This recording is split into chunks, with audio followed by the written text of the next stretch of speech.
Assalamu alaikum. In this video we are going to study about the regulation of respiratory system. अच्छा, ये topic बहुत ही ज़्यादा easy है.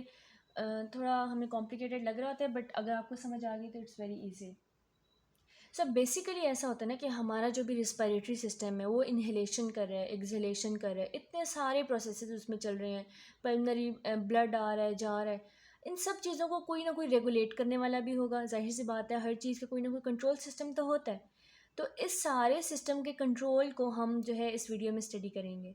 जो रिस्पायरेटरी सिस्टम की रेगुलेशन है वो दो तरह से होती है, ठीक है. एक नर्वस रेगुलेशन होती है और एक हमारे पास केमिकल रेगुलेशन होती है. नर्वस रेगुलेशन हम इस वीडियो में इन डिटेल डिस्कस करेंगे, जो कि कंट्रोल्ड बाय ब्रेन है. और केमिकल कंट्रोल जो है ना वो हम उसका नेक्स्ट वीडियो में देखेंगे. सो ब्रेन के दो पार्ट्स हैं जो कि रिस्पायरेटरी सिस्टम को कंट्रोल कर रहे हैं. Number one is pons and the number two is medulla. Okay, pons के अंदर दो सेंटर्स हैं जो इसको कंट्रोल करेंगे. एक है pneumotaxic centre and the other is apneustic centre. ठीक है, नाम से आप इसको यहाँ याद कर लें, pneumotaxic centre and apneustic centre. अच्छा, अब हमारे पास दूसरा पार्ट आ जाता है ब्रेन का, मेड्यूला. मेड्यूला में भी दो ग्रुप्स हैं, एक डॉर्सल रिस्पिरेटरी ग्रुप, एक वेंट्रल रिस्पिरेटरी ग्रुप. ठीक है, डॉर्सल रिस्पिरेटरी ग्रुप जाहिर सी बात है डॉर्सली प्रेजेंट होगा, वेंट्रल वाला वेंट्रली प्रेजेंट होगा. अभी मैं ड्रॉ करके दिखाती हूँ. जो डॉर्सल रिस्पिरेटरी सिस्टम है इसका फंक्शन होता है इंस्पिरेशन करना. और जो हमारे पास वेंट्रल रिस्पिरेटरी ग्रुप्स हैं इनका फंक्शन होता है इंस्पिरेशन और एक्सपिरेशन दोनों को कंट्रोल करना है. ठीक है.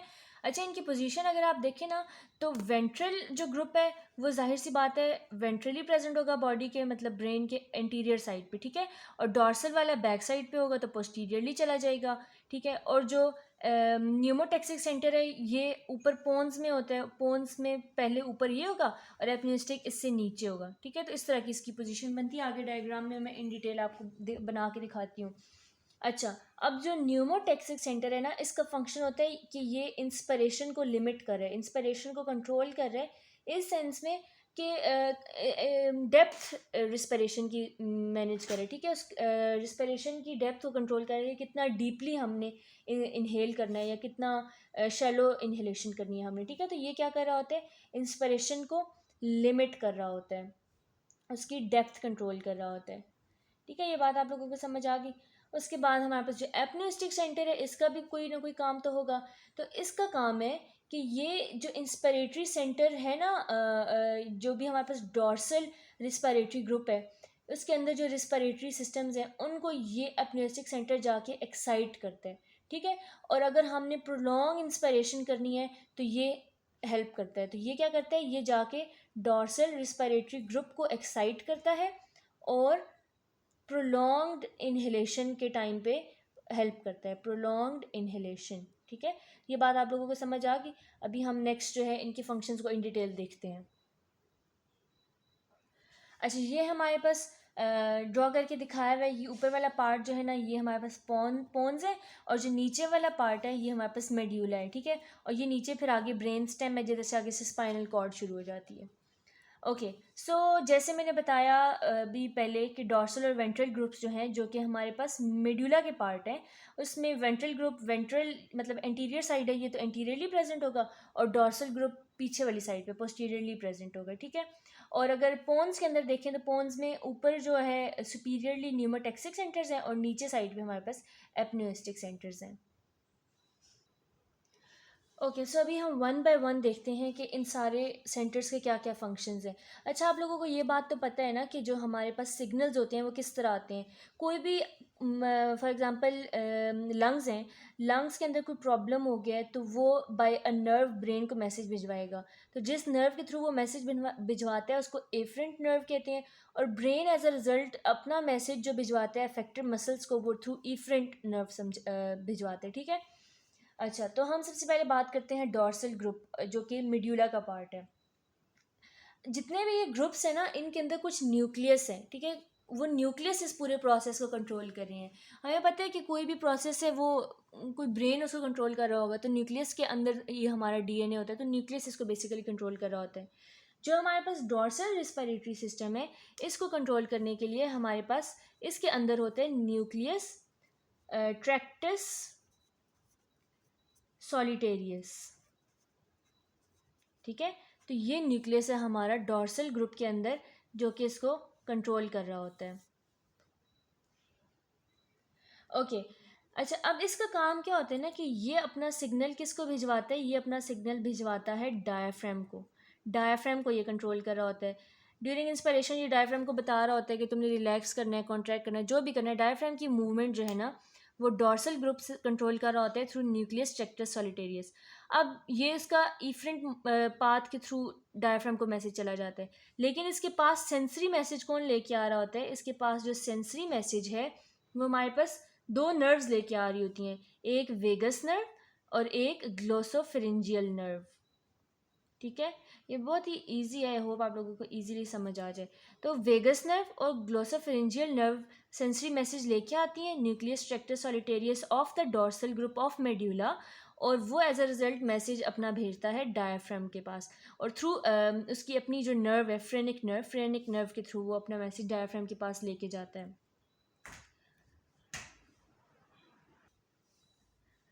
और जो हमारे पास ये सिग्नल इस तरह जो है डायाफ्राम के पास पहुंच गया, तो हमें हमारे पास ये डॉर्सल ग्रुप है, ये इसका बेसिक फंक्शन क्या हो गया, ये कंट्रोल कर रहा है रेस्पिरेशन के बेसिक रिदम्स को। ठीक है, अब रिदम कैसे कंट्रोल होता है कि कोई भी न्यूरॉन है ना, वो ऐसे नहीं होता कि डायरेक्टली कोई मैसेज आया और एकदम से लंग्स के सारे मसल्स ने कॉन्ट्रैक्ट कर लिया और एकदम से इंस्पिरेशन हो गई। It's not like that. होता ऐसे है कि हमारे पास कोई एक न्यूरॉन एक्साइट होती है, वो सेकंड न्यूरॉन को एक्साइट करती है, ऐसे ही पूरा प्रोसेस एक्शन पोटेंशियल चलते हुए जाते हैं, और थ्रू आउट द लाइफ जो है ये हमारे पास चलते रहते हैं, क्योंकि रिस्पिरेटरी सिस्टम हमारा तकरीबन ऑलवेज वर्किंग स्टेज पे होता है। और ये जो उनका सिग्नल होता है ना, इसको हम कहते हैं इंस्पायरेटरी रैम्प सिग्नल। ठीक है, इसका सिग्नल नॉर्मल सिग्नल नहीं होता कि एकदम से हो जाए, इस रैम्प ऑर्डर में ये सिग्नल प्रोड्यूस होता है, जिसको हम क्या कहते हैं, इंस्पायरेटरी रैम्प सिग्नल। अच्छा, इंस्पिरेटरी रैम्प सिग्नल अब क्या होता है? इंस्पिरेटरी रैम्प सिग्नल ये होता है कि इंस्टेंटली कोई भी बर्स्ट ऑफ एक्शन पोटेंशियल नहीं हो रहा यहाँ पे जो नर्व को एक्टिवेट कर दे। रैम्प सिग्नल का मतलब है कि स्लोली स्लोली होगा।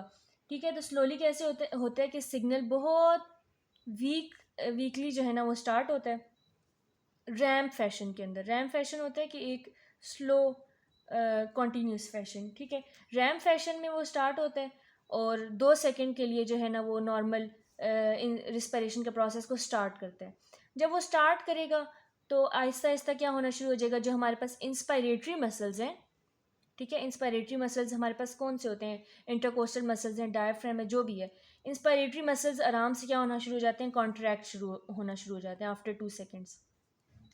अब जब नेक्स्ट 3 सेकेंड्स हैं, अब हमने इंस्पिरेशन कर ली है जितनी हमने करनी थी, अब हमने एक्सपिरेशन करनी है। सो इन नेक्स्ट 3 सेकेंड्स क्या होगा कि ये जो एक्टिविटी है इन मसल्स के कॉन्ट्रैक्ट होने की, वो सीज होना स्टार्ट हो जाती है।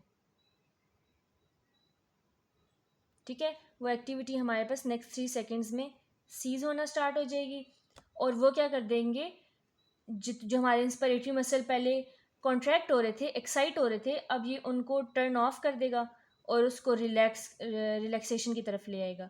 और जब वो उसको रिलैक्सेशन की तरफ ले आएगा तो एज अ रिज़ल्ट क्या हो जाएगा, हमारे पास इलास्टिक रिकॉयल हो जाएगी लंग की, और वो अपनी ओरिजिनल पोजीशन पे वापस आ जाएगा।